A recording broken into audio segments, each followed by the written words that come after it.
Energy stands alone as the sole gainer, while surging feedstock costs shatter industrial margins and pull the broader market into the red today.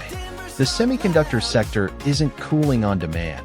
It's pricing in a permanent structural margin compression as foundry sovereignty replaces global efficiency. While the market sits at neutral, today's 0.8% SOXX slide signals the end of the low-cost supply chain era under Level 2 policy risk. Hardware margins are the new casualty. We start with the SMH, where heavy concentration in TSMC is becoming a geopolitical liability rather than a moat. Hold SMH at 58/100. This ETF is a momentum trap in semiconductor clothing. The top 10 holdings now command 62% of assets, with NVIDIA alone at 22%. That's not diversification, it's a leveraged bet on AI capex. Worse, the fund's 0.35% expense ratio eats into wafer-thin spreads. The data teardown shows this ETF trades like a single stock proxy, not a sector hedge. SMH is sitting on a 642% year-to-date gain while flashing a dangerously overbought RSI of nearly 80. Wall Street blames today's 0.59% dip on Middle East energy spikes. The lab sees a structural engineering pivot instead. NVIDIA represents 19.7% of this fund. It now faces a mandatory shift towards sparse neural network architectures to reduce power consumption. TSM at 11.7% is hitting the thermal limits of dense matrix acceleration.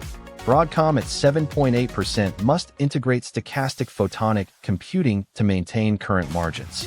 While marketing narratives push AI dominance, hedge funds are executing their largest tech pullback in a decade. We are witnessing the physical limits of the current hardware cycle. The transition to energy-efficient computing is not a choice for these holdings. It is a structural requirement that threatens current NAV valuations. SMH is entering a structural correction as the market reprices hardware efficiency over raw power. SMH is not a semiconductor fund. It is a concentrated bet on the AI compute bottleneck.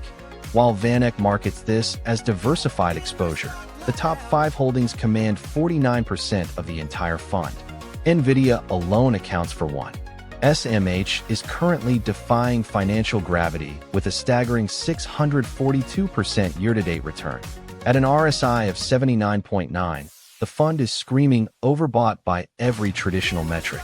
However, the MACD bullish crossover confirms that momentum is overriding valuation concerns. Mainstream media is currently obsessed with trade war rhetoric and Strait of Hormuz instability.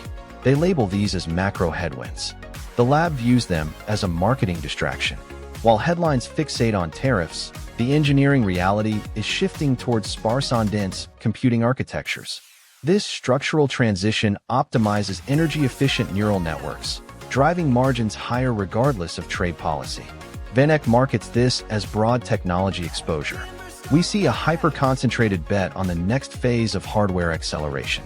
Institutional capital is ignoring the geopolitical noise to front-run this specific architectural shift. Do not let the fear-mongering of the news cycle shake you out of this momentum.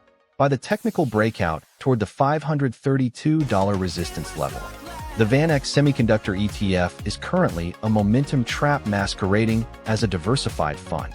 We see 31% of this entire vehicle's weight concentrated in just 2 tickers, NVIDIA and TSMC. While the 64% year-to-date return dominates headlines, the engineering reality is far more fragile. High-volume 5G smartphone cycles are the true floor for this sector, not just AI hype. However, an RSI of nearly 80 screams exhaustion. We are tracking significant margin compression in legacy holdings like Intel and Texas Instruments as new tariffs hit the bill of materials. This structural drag offsets the gains from high-end GPU demand. The lab assigns an AI ETF score of 58 out of 100. This is a neutral rating reflecting a disconnect between price and hardware fundamentals. Do not chase this vertical move into resistance at $532. We wait for a retest of the $481 support level before committing new capital.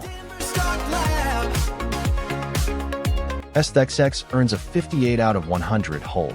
That RSI of 76 isn't just elevated.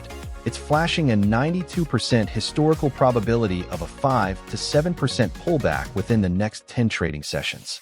The ETF's top 3 holdings, NVDA, AMD, TSMC, are all trading at forward P/E multiples 2.3 standard deviations above their 5-year means. The data teardown shows the rally's fuel is running on F. SOXX sits at a 76.7 RSI, signaling a technical exhaustion point despite its 931.9% year-to-date surge.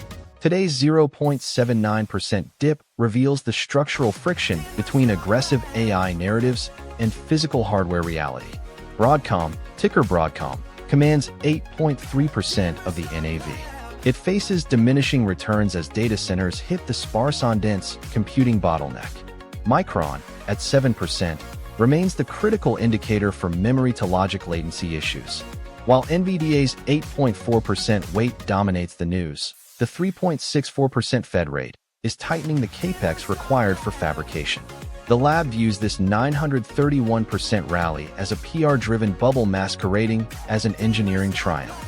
Insiders are selling because they recognize the physical scaling limits mainstream analysts ignore. Yield. SOXX just delivered a staggering 931% year-to-date return that completely disconnects from its 50% 3-year average. Wall Street calls this diversified exposure, but the engineering reality is SOXX is screaming at an RSI of 76.7, signaling a dangerously overextended momentum phase. Wall Street headlines are currently obsessed with trade war rhetoric and tariff uncertainty. The lab views this as a deliberate narrative trap. While fund managers, SOXX is currently redlining with a technical RSI of 76.7. This overheat signals a looming correction despite massive year-to-date gains. The lab score of 58 reflects a structural disconnect in the fund. SMH and SOXX are stuck in no man's land. 58 isn't a score, it's a warning. Here's the real debate. Is this consolidation a coiled spring for a Q3 breakout? Or are we watching the last gasp before the AI capex cliff hits? Drop your call below, bull case or bear trap. Remember, the lab breaks down the tech, not the trade. This isn't advice, it's education. Do your own research, respect the risk, and never bet more than you can afford to lose. Past moves don't predict the next one. Stay sharp, run the numbers, and we'll see you in the next breakdown.